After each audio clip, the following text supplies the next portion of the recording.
Assalomu alaykum barchaga. Bugun biz sizlar bilan dativniy padejni o'rganamiz va bu ikkinchi padejlar bo'yicha mavzuyimiz bo'ladi. Dativniy padejimiz bizda ga qo'shimchasiga ega bo'lib keladi. Predloglarni birinchi bo'lib ko'rib chiqamiz. Ularni yod olishimiz kerak bo'ladi.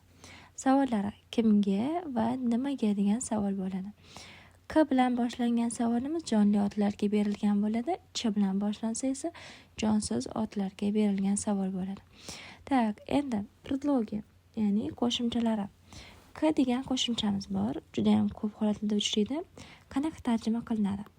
Kni biz ikki xil holatda aytishimiz mumkin. Biror bir shaxsni oldiga deydigan bo'lsak, K, например, babushka, buvimnikiga, или K родителям, ota-onamnikiga deyishimiz mumkin. Agarda biror bir joyni oldiga demoqchi bo'lsak, misol uchun do'konni oldiga bo'lsa, K magazinu deb aytamiz. Ya'ni ikki xil holatda ishlatar ekanmiz. Kimnidir oldiga yokida qaysidir joynidir oldiga deganda aytishimiz mumkin. Lekin bu holatda biz ichiga kirishni nazarda tutmasdan aytamiz. Yoniga, yaqiniga, oldiga degan tarjimalarda keladi. Keyingisi po qo'shimchasi. Bu bo'ylab, bo'yicha va orqali degan tarjimada keladi. Misol uchun, yo'l bo'ylab bo'ladigan bo'lsa, так, minutku, по дороге, например. Imtihon misol uchun algebra bo'yicha deydigan bo'lsak, по algebре. Yana aytishimiz mumkin, telefon orqali bo'lsa, по телефону deb aytamiz. Demak, birinchisida yozib qo'ymagan ekanman. K bo'ladigan bo'lsa, biror bir joyni oldiga yokida aytishimiz mumkin, kimnidir uyiga. Tak. Kimnidir oldiga yoki biror joyni oldiga deganda aytishimiz mumkin. Keyingisi благодаря. Tufayli ma'nosida keladi. Bu yaxshi ma'noda aytganda, ya'ni sen tufayli men shu narsaga erishdim deydigan bo'lsam aytishim mumkin. Благодаря тебе deb aytaman, ya'ni tufayli ma'nosida ishlatiladi. Plus gapda deb yozib qo'yaman, ya'ni положительный. Ya'ni yaxshi ma'noda aytganda ishlatishimiz mumkin. Согласна degani biror narsaga ko'ra. Misol uchun berilgan ma'lumotlarga ko'ra deydigan bo'lsak, biror narsaga ko'ra bu согласна deb ishlatiladi. Bu qo'shimchalar nima uchun hozir tarjimasi bilan o'tyapmiz? Chunki aynan shu qo'shimchalardan keyin dativniy padejimizni qo'llashimiz kerak bo'ladi. Ya'ni bu qo'shimchalar qaysi joyda kelsa ham, ulardan keyingi tiklanish dativniy padejda bo'lishi kerak.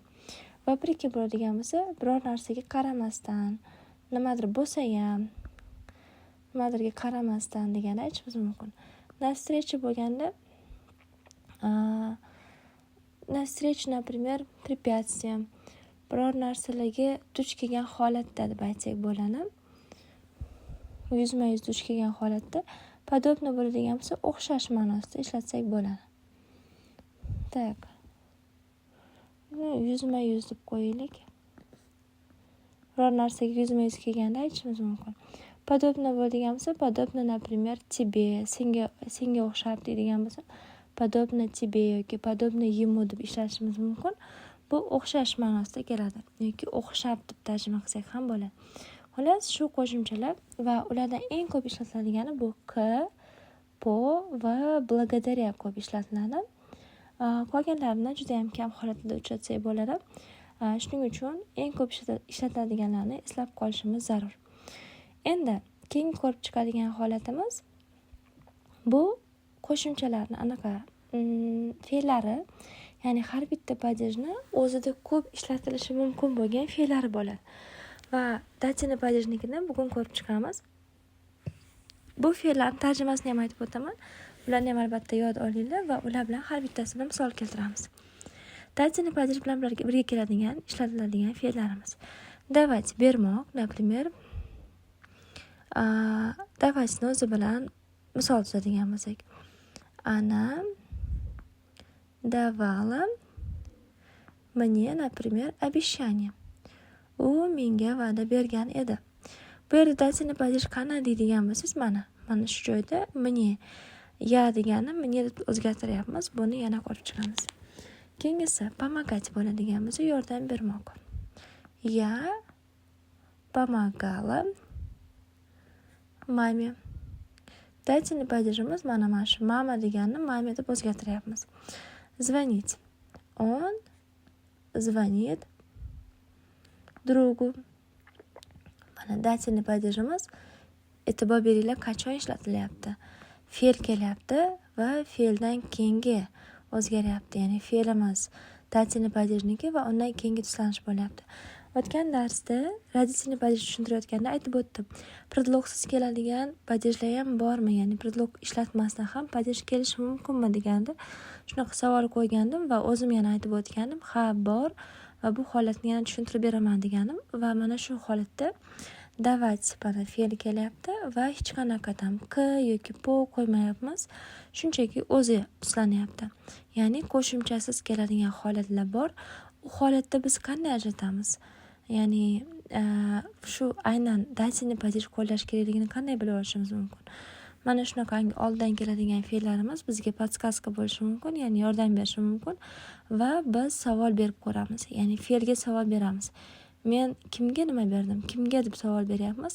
Kimga degan savolimiz дательный падежda bor. Shuning uchun ham menga degan tuslanishda bo'lishi kerak bo'ladi. Ya'ni predloglar kelsa, undan-da yaxshi. Predloglar kelsa biz aniq bilamiz qaysi padej kelayotganini. Predlog kelmasa, biz fe'llarga tayanishimiz kerak bo'ladi. Endi keyingisi говорить, например, учитель говорил, например, студенту. Hozir bu yerda nimaga oxirga u kelyapti, nimaga oxirda ye kelyapti, bularni barchasini tuslanishini batafsil ko'rib chiqamiz. Keyingisi mama объясняет так ему, например, урок. E'tibor beringlar, tarjimalarni aytib o'taman. Давать bermoq bo'ldi. Помогать yordam bermoq, звонить qo'ng'iroq qilish, говорить gapirmoq, aytmoq, объяснять bu tushuntirib bermoq. Советовать maslahat bermoq. Например, бабушка нам советовала делать это. Demak, бабушка nam degani bizga bo'lib kelyapti. Mana shu yerda tuslanish bo'lyapti. Demak, faqatgina fe'ldan keyin emas, fe'ldan oldin ham bo'lishi mumkin ekan. Ga qo'shimchasini o'zbek tilida gapirayotganimizda qaysi qismi oladigan bo'lsa, shu qo'shimchani biz дательный падежda qo'llashimiz kerak bo'ladi. Keyingisi показывать, например, я не показываю, например, ребенку telefon. Так, не показываю, ko'rsatmayman. Ребенку, ребенок bola, bolaga telefon ko'rsatmayman. Отвечаю. Она отвечает по телефону. U telefon orqali javob beryapti. Telefonda gaplashyapti deganda ham aytishimiz mumkin. Demak, bu yerda po kelyapti. Shuning uchun ham po'dan keyin bemalol qo'ysak bo'ladi. Chunki po bu дательный падежga tegishli bo'lgan predlog. Верить. Мы верим ему. Biz unga ishonamiz. Ему bo'lgani unga tarjima qilinyapti. Shuning uchun ham biz дательный падежda tuslayapmiz. Meshать, xalaqit bermoq. Demak, отвечать javob bermoq bo'ldi. Верить ishonmoq, показывать ko'rsatmoq, советовать maslahat bermoq. Yodlab qolamiz. Keyingisi meshать, xalaqit bermoq. Вы мешаете, например, ей. Siz unga xalaqit beryapsiz. Demak, ей bo'ladigan bo'lsa, bu женский rodga nisbatan unga deb tarjima qilinadi. Bularni yana batafsil ko'rib chiqamiz. Har bittasini tuslanishini. Nravится, yoqadi deganda aytishimiz mumkin. Lekin bu qo'shimcha bo'lib keladi. Qanaqa qo'shimcha? Misol uchun, fe'lga qo'shimcha bo'lib keladi. Misol uchun, menga yoqadi muzika tinglash deydigan bo'lsa, gapni boshi ega qismi дательный падежda tuslanishi kerak bo'ladi. Misol uchun, мне нравится, har doim biror narsani yoqtiraman. Menga yoqadi deb aytmoqchi bo'lsam, shunaqangi aytishim kerak bo'ladi. Ya'ni nravится bilan. Мне нравится, например, слушать muziku. Так, bu yerda tuslanish qaysi qismida bo'lyapti? Bosh qismida, ega qismida bo'lyapti. Chunki nravится fe'li bilan har doim dativniy падеж ishlatiladi. Yana boshqa shunaqa holatlar ham bor, hozir ko'rib chiqamiz. Lekin nravitsani eslab qolishingiz kerak.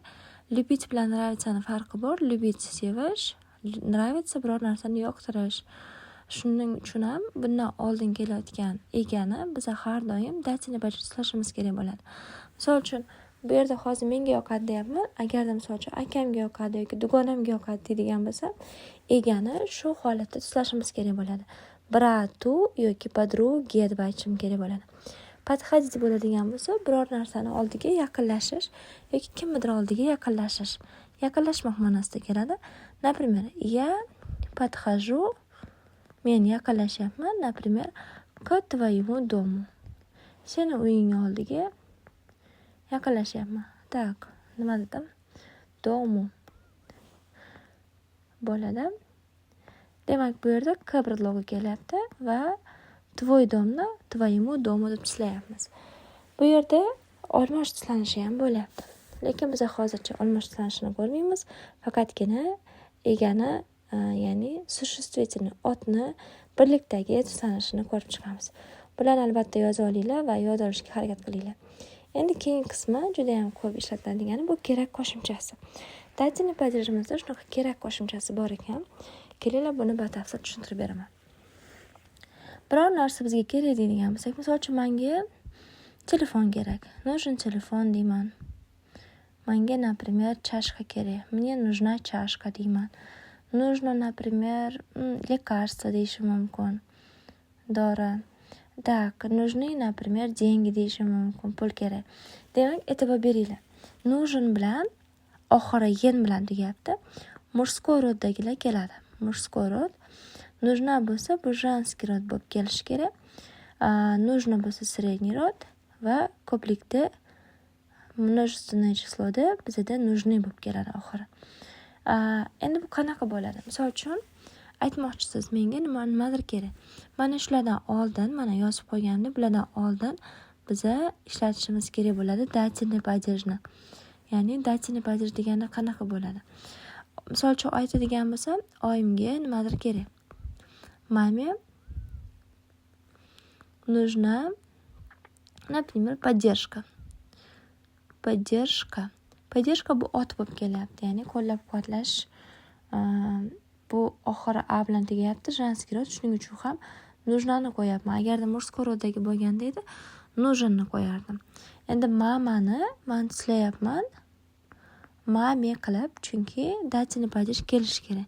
Mana shu kerak qo'shimchasi bor joyda egamiz dativniy падежda bo'lishi kerak. Endi bu faqatgina biror narsa kerakligiga aytganda, ya'ni bu narsalar bilan keladi. Lekin holatlar bilan qanaqa bo'ladi? Ya'ni bularni biza biror narsa kerak bo'lsa, narsani rodiga qarab aytishimiz mumkin. Нужен, нужна, нужно deb. Agarda holat bo'ladigan bo'lsa, misol uchun do'konga borishim kerak, narsa sotib olishim kerak, uxlashim kerak, dam olishim kerak, qo'ng'iroq qilishim kerak, ya'ni shunaqa holatlar bo'ladigan bo'lsa, bunda ham egani biza dativniy падежda qo'llaymiz.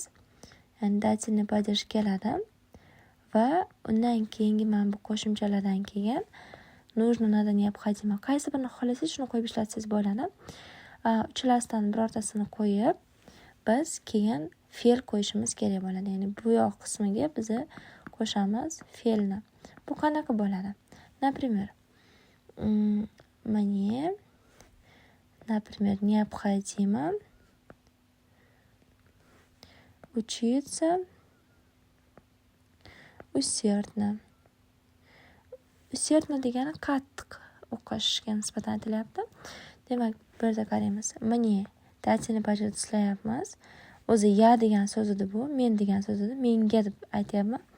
Мне необходимо kelyapti. Neobxodima biz mana shu yerda bor mana. Neobxodimani qo'yapmiz va undan keyingi kelayotgan fe'limiz tuslanmasdan keladi. Tuslanmaydi. Esingizda bo'lsa, biz fe'llarni zamonga tuslab qo'yardik, lekin agarda нужно, надо, необходимаlar kelsa, ulardan keyin fe'lni tuslamasdan o'zini qo'llab ketsak bo'ladi. усердно degani bu ravishlarga hali yetib kelmadik. Demak, мне необходимо учиться усердно. Boshqa bir misol aytaman. Например, брату нужно купить, например, продукты домой. Razobrat qilamiz. Demak, birinchisi bratu deb tishlayapman, chunki dativniy padejda kelyapti. Нужнani qo'yapman. Нужнani shu yerdan olib qo'ydim va kupitsni tishlamayapman. Produkti, bu uyga kerakli shu produktlar, uyga deydigan bo'lsak, домой deb aytamiz. Demak, bizda kerak qo'shimchasi gapni qayerda kelsa ham egani bizda dativniy padejda tislashimiz kerak bo'lar ekan. Endi oxirgi savol tug'iladi. Dativniy padejda tislash qanaqa bo'ladi? Qaysi harf qanaqa o'zgaradi? Kelinglar buni batafsil ko'rib chiqamiz. Va mana shu qismini yaxshilab o'zingizga konspekt olinglar. Demak, murskoy rodda bitta bir predlogni olamiz. Например, qaysi predlogni? К по благодаря, например, kni aytishimiz mumkin. Kni oladigan bo'lsak, oldiga, yaqiniga degan tarjimada kelyapti. Nimaga men predlog bilan ishlayman? Chunki predlog bilan aytganda qulayroq bo'ladi. Do'konni oldiga deydigan bo'lsam, K magazinu bo'ladi. Ya'ni undosh bilan tugasa biz u harfini qo'shib qo'yar ekanmiz. Student bo'lsa ham mana undosh bilan tugayapti. Studentu talabani oldiga bo'lsa, K studentu. Преподаватель yumshatish belgisi bilan tugayapti. Yuga o'zgartirasiz. Преподавателю bo'ladi. Bu yerda ham muzey yu bo'lib keladi. Ya'ni murskoy rodda u yoki yu qo'shimchasini qo'shar ekanmiz. Keyingisi женский rodda a bilan tugaganlar bor ekan, ya bilan tugagan bor ekan. K машине bo'ladi. A bilan tugasa K chashke bo'ladi. K tyote bo'ladi. Ya'ni uchala holatda ham ye qo'yilar ekan. Faqat yumshatish belgisi bilan tugasa i qo'yiladi. Shuni eslab qolinglar. Keyingisi pole bo'ladigan bo'lsa, ye bilan tugasa yu qo'yiladi. O bilan tugasa u qo'yiladi. Zdaniye bo'ladigan bo'lsa, oxirida yuk, zdaniye yu qo'yiladi. Mana ye bilan tugayapti bu yerda ham ye bilan tugayapti. Shuning uchun yu qo'yib aytyapmiz ye o'rniga. Endi ko'pchilik xato qiladigan joyi mana shu. Semya bilan semyani adashtirishadi. E'tibor beringlar, semya degani bu женский rodga kiradigan so'z. Chunki oxiri ya bilan tugayapti. Bu yerda mya bilan tugayapti. Buni tarjimasi urug' deb tarjima qilinadi. Ekadigan urug'. Demak, semya bo'ladigan bo'lsa, biz ye ni qo'shimchasini qo'yamiz myani o'rniga. Semeni. Tak, uzr. Myani o'rniga emas, yani o'rniga qo'yamiz. Tak, m harfi saqlanib qoladi. Semeni bo'ladi. Shunaqa tartibda tishlaymiz.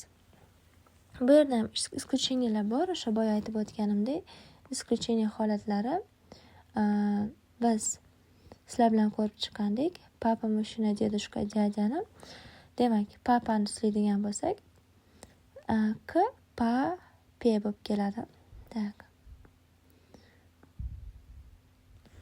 Bu yerda mushine. Tak, dedushke va dядя. Chunki a bilan ya bilan tugaganlar hammasi yega o'zgargan. Qoida unchalik ham qiyin emas, lekin eslab qolish uchun ketma-ket padeldan o'tayotganimiz uchun biroz qiyin bo'lishi mumkin. Shuning uchun ham meni maslahatim ko'proq qo'shimchalarni yodlash va ularni mana shunaqangi har xil turdagi otlar bilan qo'llab ko'rish kerak bo'ladi.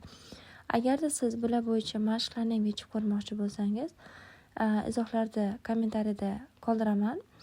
Telegram kanalni va u yerga o'tib vazifalarni olishingiz mumkin bo'ladi. O'ylaymanki, bu darsimiz sizga tushunarli bo'ldi. Keyingi darslarimizni ham o'tkazib yubormaslik uchun kanalga obuna bo'lib qo'yinglar. Keyingi darslarimizgacha ko'rishguncha xayr.